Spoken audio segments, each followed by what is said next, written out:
I have been lying to you. You know, I suspected that. You know that we're missing some things in the apartment. So you robbed him? Yeah, I did. Well, Marna hasn't seen her daughter in 3 months, so let's bring her out.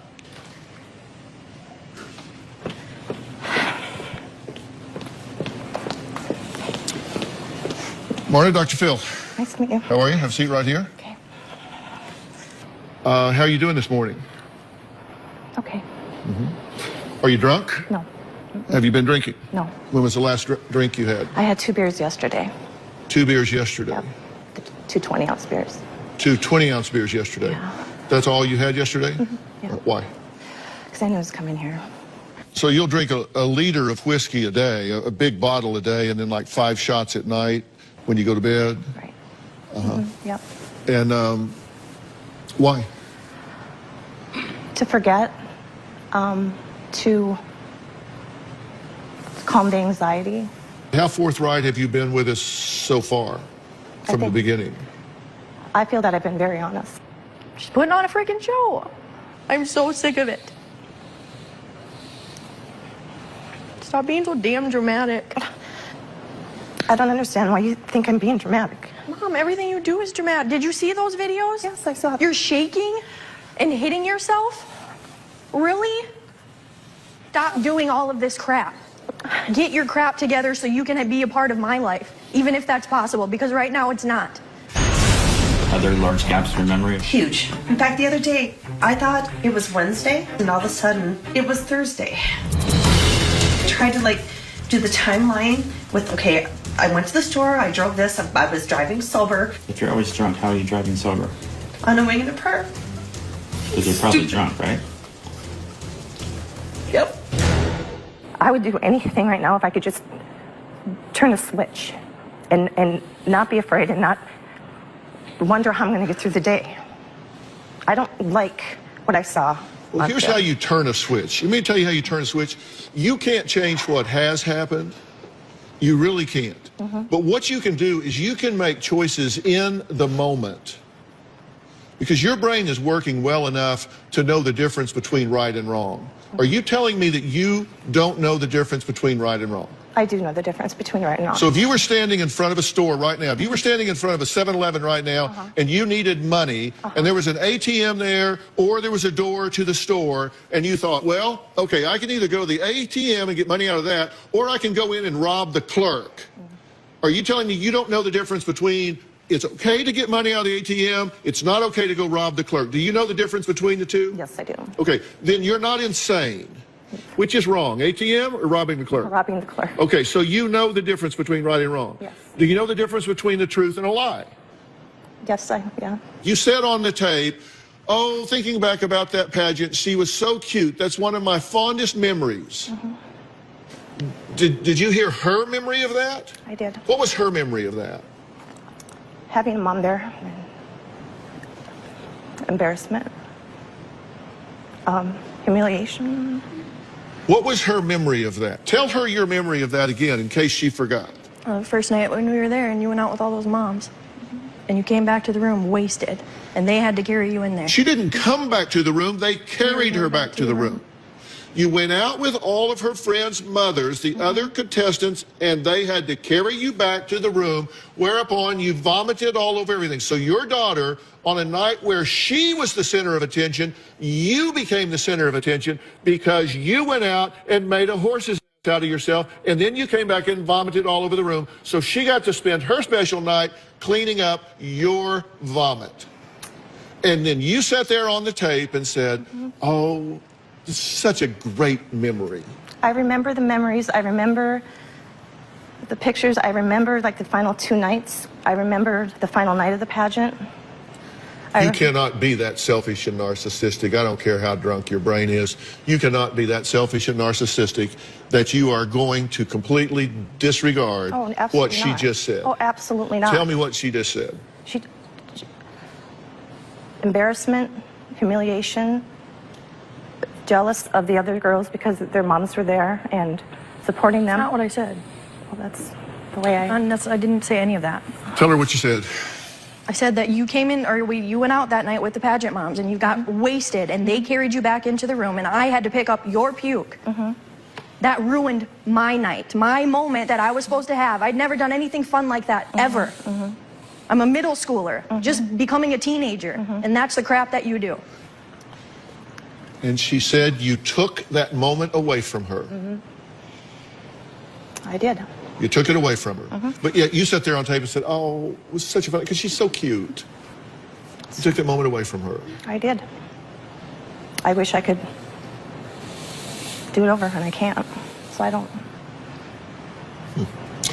Well, I have some observations here, but let's take a break. Next, Kristen says growing up, she was an easy target for bullies at school because Marna was a convicted felon, sitting in prison, and everyone knew it. So she's a drunk, she's a felon. So why was she there? And is she being honest with us? She said since this whole process began, and she started dealing with our producers, that everything has been straight up.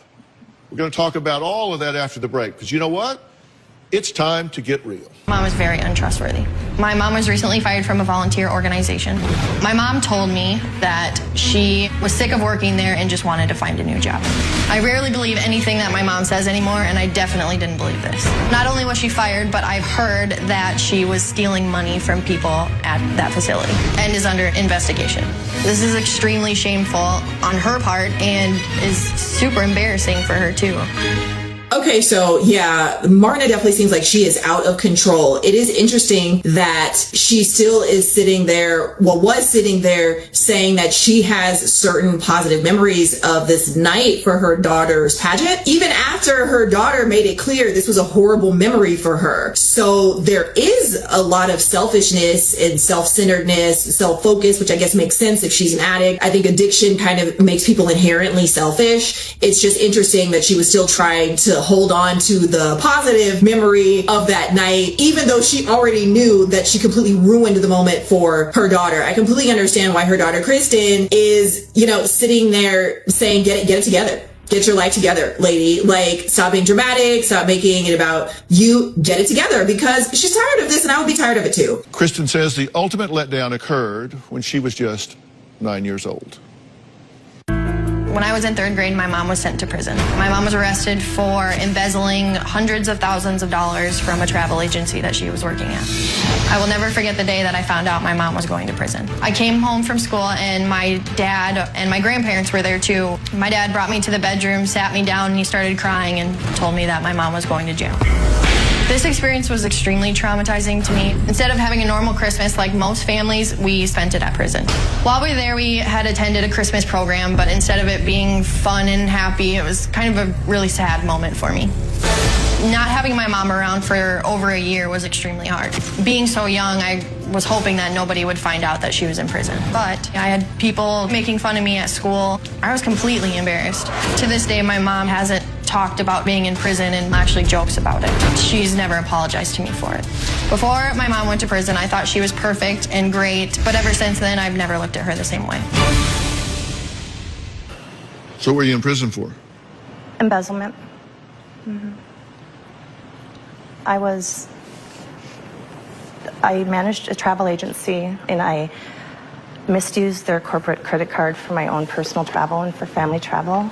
And in retrospect, I would lie to my family and tell them that it was like a comp trip and or I won it. When in actuality, it was used a company credit card for the expenses. Okay, so in April 1st, 1998, 29 counts of felony, 4th degree, grand theft over $500, convicted of 4 counts, sentenced to 5 years, served 1 year, ordered to pay $59,179.70 in restitution. She thinks you're not being honest with us. I wanted to take a look at this video of your behavior during the field shoot. Okay, stop this. Okay, what's going on there? Just tell the truth. A lot of Faking it. How is that real, Mom? I've never seen you do that before. Stop. I don't know how anyone could fake that. Okay, let's go forward.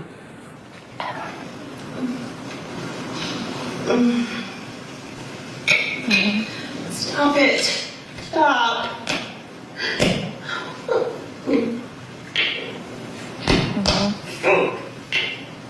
Okay, what's going on here? I don't remember doing that. I'm sorry? But I said I don't remember doing that, but to me that seems a little extreme and maybe a little, I'm going to be honest, for show, maybe. That's embarrassing. It is very embarrassing. So why would that's not a very good show, Mom? No, it's not. It's attention-seeking behavior, and for me to probably have people want to feel sorry for me. Okay, well, let's look at your hands here. Okay. What was going on here? I would say 90% of it, again, self-seeking attention. It's interestingly enough, I shot your hands while we were watching the prison tape. While we were all watching the prison tape, I had a close-up of your hands. I shot them for 30 seconds. I don't see any tremor. Miss Hollywood, you're going to have to do better than that. You're seeing through me, I get it. And so is Kristen. And so is probably a lot of other people that I'm not aware of. So it sounds to me that your daughter's right. You're full of Why did you lose your job at the volunteer place? I was being investigated for misappropriation of funds. It's a volunteer organization where you're helping Yes, sir. the disadvantaged population, right? Yes. So what else is Marna lying about? We're going to find out after the break. If there's pills in the house, and I steal them. My fiance had surgery. I took them. When we're invited to people's homes for parties, I actually go into their closets. And I see what they have, and then I take them. I don't actually trust myself in anyone's home right now because that's my motivation. They're having like a dinner party or whatever. My main focus is to go to the bathroom and just dig around and see what they have for pills. And then I steal them. Well, Marna admits to mixing prescription pills into her self-destruction cocktail. Kristen also adds pathological liar to the laundry list of Marna's destructive behaviors. My mom's a pathological liar, and you cannot trust anything that comes out of her mouth. She constantly lies about things that sane people don't lie about. My mom insists she is a phlebotomist at a hospital. I knew it was a lie, so I called the clinic, and the receptionist said that there was no one by that name that worked there. Ow. Snap, crackle, pop. I'm sick of my body snapping. It hurts. She has a history of telling people that she has cancer, not just one type of cancer, but many different types of cancer. My mom has told me that she has had breast cancer, lung cancer, thyroid cancer, and melanoma. When I ask my mom about all of these cancers, she instantly gets upset. Her stories change, her appointments change, her doctors change. None of it is true. It makes me extremely upset when there's people out there who actually have cancer. Right, honey. I think that her fiance Mark is completely oblivious to anything that's going on. I don't think that she told him when they had first started dating that she was an alcoholic. And I don't think that he knows that she has ever been in prison. I love you so much. That's completely unfair to him and all of her other ex-boyfriends. My mom is 100% lying about everything, and she needs to come clean. So that's wild. If he doesn't know that she's an alcoholic and doesn't know that she's been to prison, then I would wonder why the daughter Kristen has never mentioned that to him. I would have mentioned it, you know, she's in the business of exposing her mother's lies or whatever, or just wanted to make sure that he's well informed. She's saying it's unfair to him. Why hasn't she mentioned it to him? The man is engaged to her. But that is very interesting, her coming out and saying that the shaking, hitting herself in the head is all for show. When I saw that on the tape, I didn't immediately assume that that was faking in any possible way. But she says, one, she doesn't remember doing it, and two, it must be 90% of it for attention so that people will feel bad for her. It's just bizarre, and it's really sad. Thank you for being here. You two have been in a relationship how long? 3 years. 3 years? And how's it going? So pretty rough right now. What's rough right now? Well, I've worked on the road for a year and a half, being gone. It's never great. Leave Monday, come back Friday. Yeah. So that's difficult. Have you been forthcoming with him? No, I have not. Do you know that she's been to prison? Yes. And that's for embezzlement? Yeah. A lot of money. Yes. Do you know that she has DUIs? No, I didn't know. On April 3rd, 2008, first degree, driving under the influence. May 9th, 96, first degree, driving under the influence. She was incarcerated for 60 days for that one. In 95, first degree, driving under the influence. She was incarcerated for 30 days for that one. She's currently under investigation for embezzling again. I did not know that. No, he didn't. Can I look at him for a second? Yeah. All right. Yes, baby?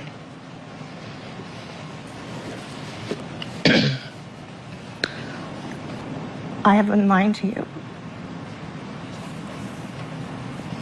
You know, I suspected that. Don't know what, but yes. I've been lying as far as being employed. I've been lying to you. And then I pretend I have that backpack that I tell you it's my work bag. It's not my work bag. It's just stuff filled with stuff to think that you think that I'm working and I'm not. Okay. Another thing I need to tell you. You know that we're missing some things in the apartment. I figured you were involved. Involved in what? I would tell him that I didn't have direct deposit because of whatever reason I made up, and that I would have to get paper checks from work, and then I'd have to go to the bank and then cash the paper checks, which was that was not the instance. So that way, when he would come home on the weekends, I would have cash. But what I did is I slowly started pawning jewelry items of my own first, and then I was running out of money. So then I would randomly go into his jewelry box, and every so often I would take certain valuable jewelry items of his and go to different pawn shops and pawn them for cash. And then there were certain ones that I knew were really, really special to him, so I would just leave that be. And then it got to the point where it was that one on the top. It was the last one. And I took that one, and that was the last item that we had in the house of any value. And I knew that one was really special to him, but I didn't care because I knew he was coming home. I knew that I had to somehow have the cash to maybe prove that I was working. So you robbed him? Yeah, I did. You robbed him She pawned some of our stuff. and pawned keepsakes from his I did. parents. And yeah, and his father's wedding ring, who was passed away. How do you feel about that? I'd come to the conclusion 3 weeks ago. Why didn't you say? That wasn't what I asked you. I'm here to support her. I love her. She needs help. I'd come to the conclusion that this had probably happened. Didn't know it. I'd tried to drop a couple comments for her to tell me, but she stuck to the story. I remember the one comment that you told me as we were going to laying in bed, and you sat up and looked at me and you said, you know, whoever's going to do this, they need to go in and just say they're guilty. So how do you feel about it? I'm angry about it, but anger can be gotten over. It's the trust with her that I don't want to lose. Honey, This, do you realize what I did to you? yeah, I do. But guess what? No, there's no but. You don't understand if somebody did that to me. I don't understand. You've been telling me for so very long the dark spot that you're in. If you really love her, I do. then you need to let her know that she better straighten her ass up or hit the bricks. Because let me tell you something. If you enable this behavior, you are crippling her the same as if you held her down and poured alcohol in her mouth. You cannot help her by excusing self-destructive behavior. I want her to get the help. I will help support that, but she needs to shape up. Marna says she started drinking at 15 years old to cope with the demons of her childhood. We're going to talk about that after the break.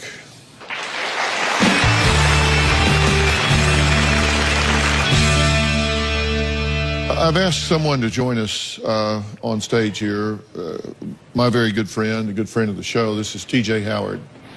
TJ is the corporate director for Origins Behavioral Healthcare. I believe Origins Behavioral Healthcare are the nation's leading dual diagnosis treatment center. I want to tell you something that I think is going on here with your mother. Everybody's got a story. You know, you were adopted, right? Bothers you that your bio mother has never found you. You don't know whether she's looked for you or whether she hasn't. Who knows? But, everybody's got a story.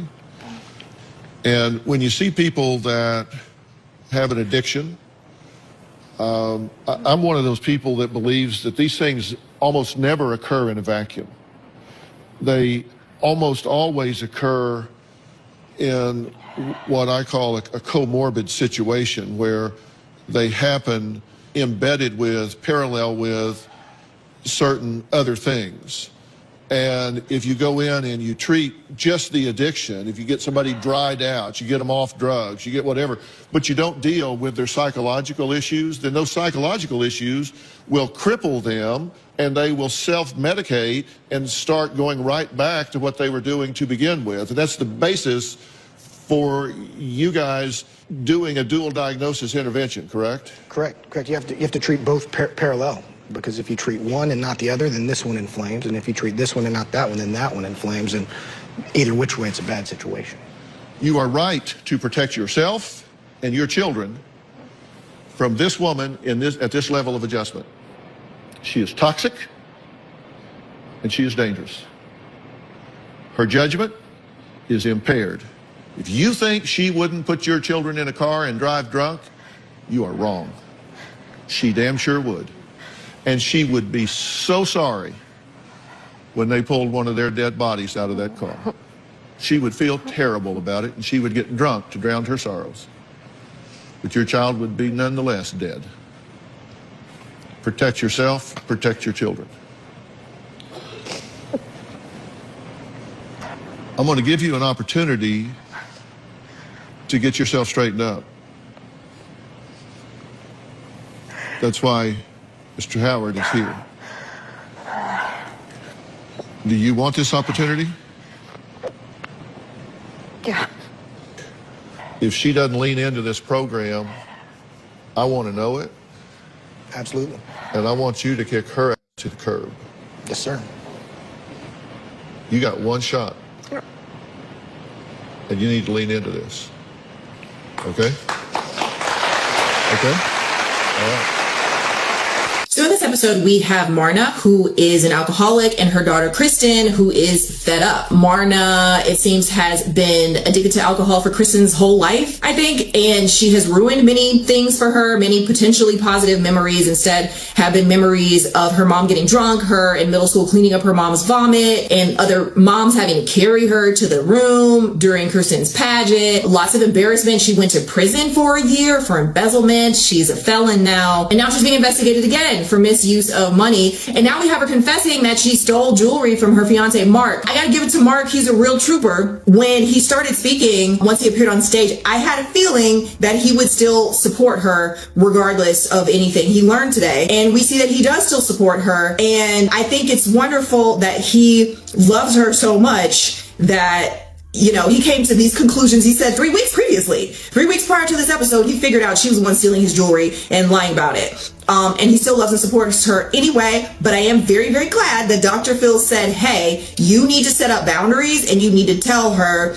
get it together or hit the road. Because in his loving support, that could easily be exploited by her and turn into enabling. I mean, she seems shocked that he's not leaving her, abandoning her after learning this. Would that shock turn into love and appreciation for him? Or would that shock eventually turn into feeling like, oh, she can get away with this, you know? And nobody wants that in her mind. But what did you guys think of this episode? What do you think of Marna and her alcoholism and her stealing? It's wild how much money she's been stealing, and stealing from a volunteer organization. It's really shameful behavior, but I understand that addiction behavior tends to be very selfish and self-serving. Do you think there's a chance chance for her to get clean. And listen, it would also be nice if Dr. Phil, tried to put in some legwork to find her bio mom. Maybe that could be a source of healing for her, or at least she could close that chapter. But also, what do you think about Kristen? I like what Dr. Phil said at the end to her, that she needs to protect herself and protect her children, and that she needs to create distance between herself and her mom. He's right. You can't have grandma driving the grandkids around drunk like that, and Kristen can't trust her. So that's completely understandable. What do you guys think about Mark and his reaction? Were you surprised by him? Do you think that he can become an enabler, or you think that he's just a very good, solid, loving support system? You guys let me know what you think about this. If you have any experience with this sort of thing, let me know. Drop it in the comments.